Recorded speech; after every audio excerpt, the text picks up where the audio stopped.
Hi everyone, Alana here from Hoof and Hen Farm. You may be asking yourself, why does Alana have so many eggs laid out on the table? I'm going to tell you, but first you have to listen to a story. You may also find out why I'm armed with a squirt bottle. We'll see. So the story, there was once a young woman who had a pear tree on her property. Every year she always let the pears fall to the ground and rot. The pear tree was not maintained. It wasn't appreciated.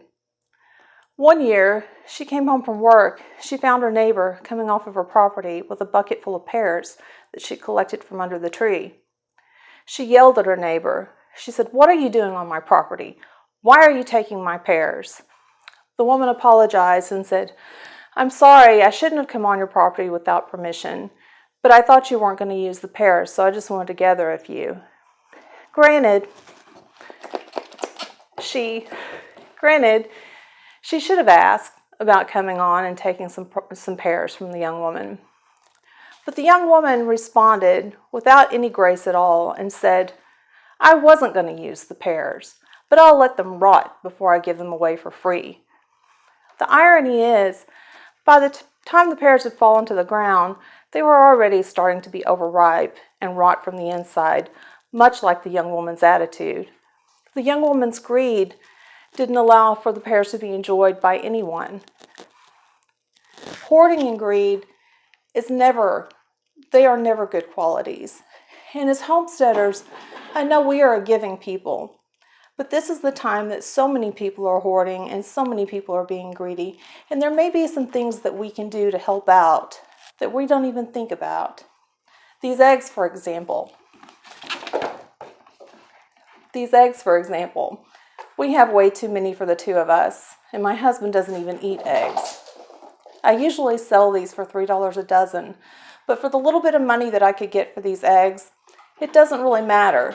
Instead, I'm offering these up on our next door neighborhood site for anyone who might be in need, who's elderly or sick, who can't get to the grocery store, or who have children out of school that they're struggling to feed lunches.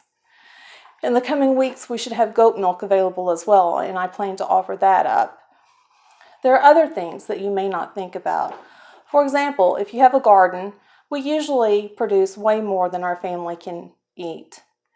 So we can, and a lot of times we have things left over. When we moved to this property 2 years ago, there were over 200 jars of canned food in the shop. They were from years past, and we didn't feel comfortable eating them, so we fed them to the pigs. But the point is, there was all of that excess sitting there that could have been given to someone. So if you have excess, please look in your pantry. If you've got more than you need for your family, and if you're producing a garden this year, think about donating that to someone. Another thing, many of us have started seeds indoors and have seedlings available, more seedlings than we'll use. Personally, I tried, and the resident royalty of the cats had a different idea and knocked all my seedlings to the ground, so I have none. But the point is, a lot of us, usually when I start seeds, I do have extra, and I could give some of those away and teach someone how to grow food for themselves. We're taught we shouldn't give people a hard time. We shouldn't give people poop, but maybe this is a good time to do that. Offer up some of that composted chicken manure or some of that pulverized goat poop that can go directly on the garden. Teach them how to use it. Teach them how to grow things for themselves. And a lot of us are living on a shoestring budget. I realize that. But if you have a little extra cash, there are always things that can be done around the homestead that are in the open air that should be low risk, that may mean a lot to someone who's been cut back on their hours or lost their job. Offer out workers for hire to clear brush or fence rows. You may be able to provide someone with a couple of hours work and $40 or $50 that may mean the difference between eating their eggs in the dark and keeping their lights on.